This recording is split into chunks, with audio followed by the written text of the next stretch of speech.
अस्सलाम वालेकुम। आज का स्पेशल मैसेज हम क्लाइंट्स के लिए जो भी मेकअप से रिलेटेड बुकिंग्स डन करवाना चाहते हैं, तो उनके लिए ये प्रोसेस होता है कि जो भी बुकिंग अपने डन करवाएं उसके लिए एडवांस पेमेंट होता है। और एडवांस पेमेंट के बगैर हम बुकिंग्स डन नहीं करते। एडवांस पेमेंट होती है तो फिर उसी के अकॉर्डिंग हम उनको टाइम, डेट और चार्जेस सेंड करते हैं। अदरवाइज हम बुकिंग इस तरह से डन नहीं करते कि कोई भी वॉकिंग क्लाइंट आए और हम उसका काम ले लें। तो जितने भी मेकअप से रिलेटेड और हेयर से रिलेटेड काम होते हैं, उसका प्रोसेस ये होता है कि वो एडवांस पेमेंट पे ही डन होता है। और एक रिक्वेस्ट मैं अपने हर क्लाइंट से करती हूँ कि आप कहीं भी जाएँ, भले मेरे पास आए या कहीं भी जाएँ, तो अगर आप उस चीज़ को अफ़ोर्ड कर पा रहे हैं तो ही आप वहाँ पे जाएँ। और अदरवाइज़ अगर आप अफ़ोर्ड नहीं कर पा रहे तो प्लीज़ अगले को और अपने आप को उस चीज़ में मत डालें, और ना ही उनको फ़ोर्स किया करें कि आप अपनी प्राइस से नीचे आ जाएँ। तो अक्सर क्लाइंट्स आते हैं जिनके लिए मैं स्पेशली मैसेज देना चाहती हूँ कि जो बहुत सो कॉल्ड से हमें अजीब से अपने डायलॉग्स बोल रहे थे कि जी हमारे तो फैमिली से 10-12 लोग हैं, 3-4 लोग हैं, तो आप एक पार्टी मेकअप फ्री कर दें या कुछ इस तरह कर दें। और मतलब हम दो मतलब पूरी फैमिली आपके पास आ रही है तो आप मदर का मेकअप फ्री कर दें या इस तरह का। तो मुझे उन लोग की सोच पे ना थोड़ी हंसी आती है। मैं बोलती है यार ये किस तरह की स्टूपिड से बात है।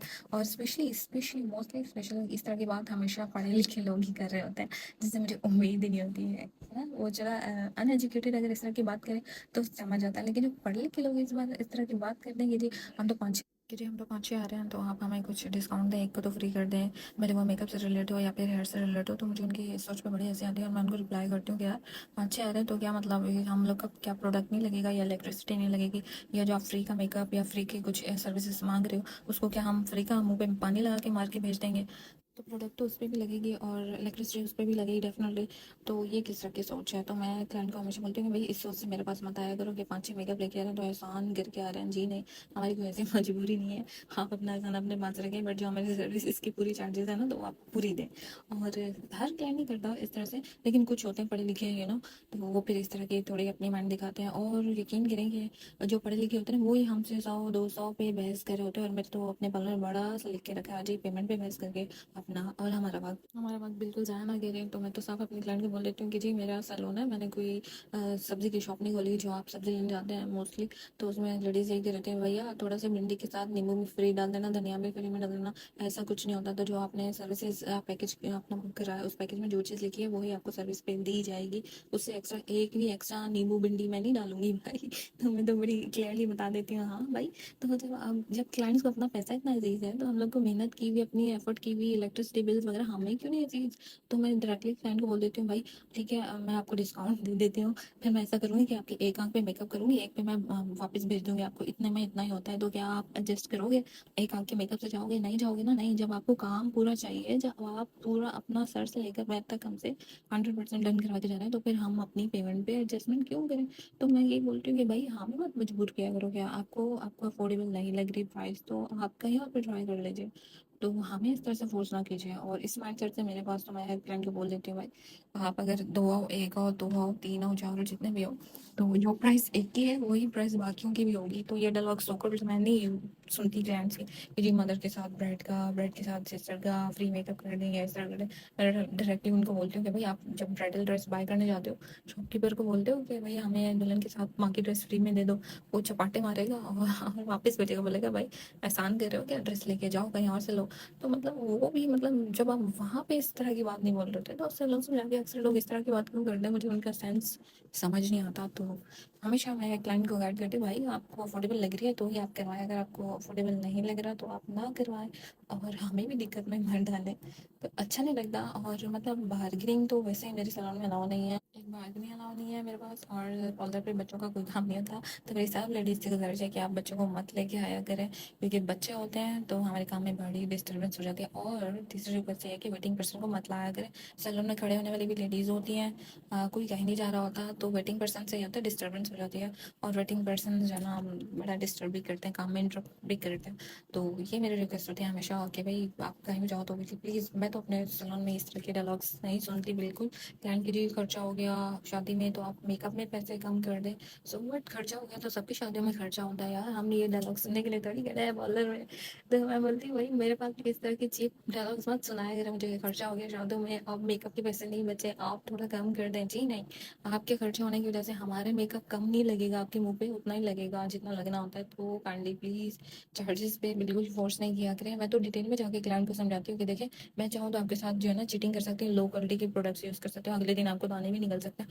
लेकिन मैं आपको पूरी डिटेल से समझाता हूँ, देखिए जी मैं इतनी प्राइस लेती हूँ, इसमें मेकअप फिक्सर प्राइमर ये वो आपके सब स्किन के साथ सेफ्टी के साथ काम जाएगा ताकि आपकी स्किन में इश्यू ना हो कोई भी। तो उसके बाद आई थिंक जो मोस्टली लोग होते हैं वो समझने वाले होते हैं, वो समझ भी जाते हैं। ऐसा नहीं है हर क्लाइंट बुरा आता है कि मैं सब क्लाइंट की बुराई कर रही हूँ, नो।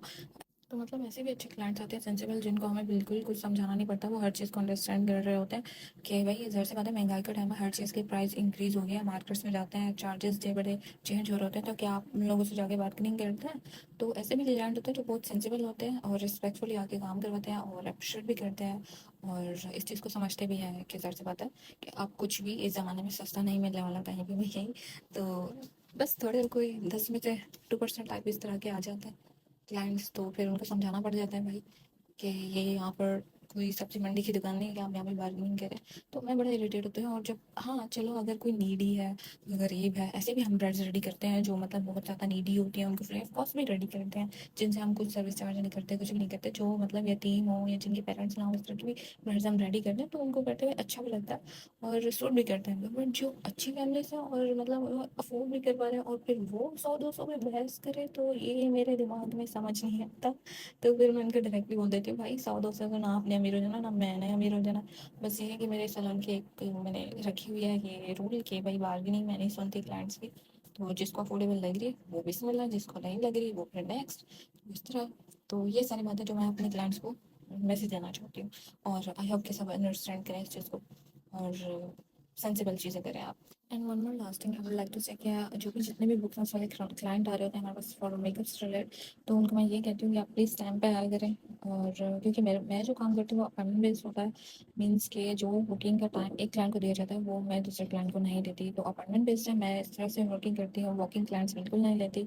तो ये मैं क्लाइंट्स को बोलती हूँ कि प्लीज़ आप टाइम पे आया करें। बहुत सारे क्लाइंट टाइम पे भी आते हैं जो अच्छे होते हैं और कुछ ऐसे भी होते हैं जो लेट आ गए, हमें लेम एक्सक्यूज दे रहे थे कि घर में हमारे जहाँ मेहमान भरे हुए थे, ये था वो था। तो मैं बोलती हूँ इसलिए हर शादी वाले घर में भाई मेहमान होते हैं, तो उससे ये होता है कि भाई आप टाइम से आएंगे तो टाइम पे ही रेडी होंगे। और जो क्लाइंट टाइम पे नहीं आता जी, मैं फिर उसकी चीची पैपे नहीं चलती, भाई आप लेट आए हो तो भाई आप इसमें मेरा कोई कसूर नहीं है, तो आप लेट आए हो तो आप उसी हिसाब से रेडी हो गए। तो मैं क्लाइंट को बोलती हूँ टाइम से तैयार होना, तो आप टाइम पे आ जाए। और जो टाइम पे नहीं आते फिर उनकी भी बात मैं नहीं सुनती है। और हमारे जितने भी क्लाइंट्स हैं मेरे उनसे रिक्वेस्ट है कि जो भी स्किन से रिलेट, स्किन फेशियल से रिलेट और आईब्रोज अपर लिप्स या स्किन से रिलेट, हेयर कट से रिलेटेड जिनको अपॉइंटमेंट चाहिए होती है, उनके लिए हमारे पास टाइमिंग होती है 12 से 2 बजे तक। और जैसे वेडिंग सीजन होता है तो 2 से लेकर 9 बजे तक का टाइम हमारा मेकअप का टाइम होता है। इसमें हम वॉकिंग क्लाइंट्स नहीं लेते, विदाउट अपॉइंटमेंट क्लाइंट्स नहीं लेते। तो मैं हमेशा अपने क्लाइंट को बोलती हूँ कि प्लीज़ जो वेडिंग सीजन होता है उसमें हम जो है ना स्किन से रिलेटेड, हेयर कट से रिलेटेड कोई भी अपॉइंटमेंट रखनी होती है तो हम 12 से 2 के बीच में रखते हैं। और 2 के बाद से हमारा मेकअप टाइम स्टार्ट हो जाता है, 2 से लेकर रात के 9 बजे तक हमारे मेकअप के अपॉइंटमेंट्स होते हैं। उसके बीच हम कोई भी वॉकिंग क्लाइंट नहीं लेते और कोई भी स्किन से रिलेटेड अपॉइंटमेंट नहीं देते। तो वेडिंग सीजन में अवॉइड करें 2 से लेकर रात के 9 बजे तक। आपको जो भी स्किन का काम हो तो आप 12 से 2 के बीच करवाएं।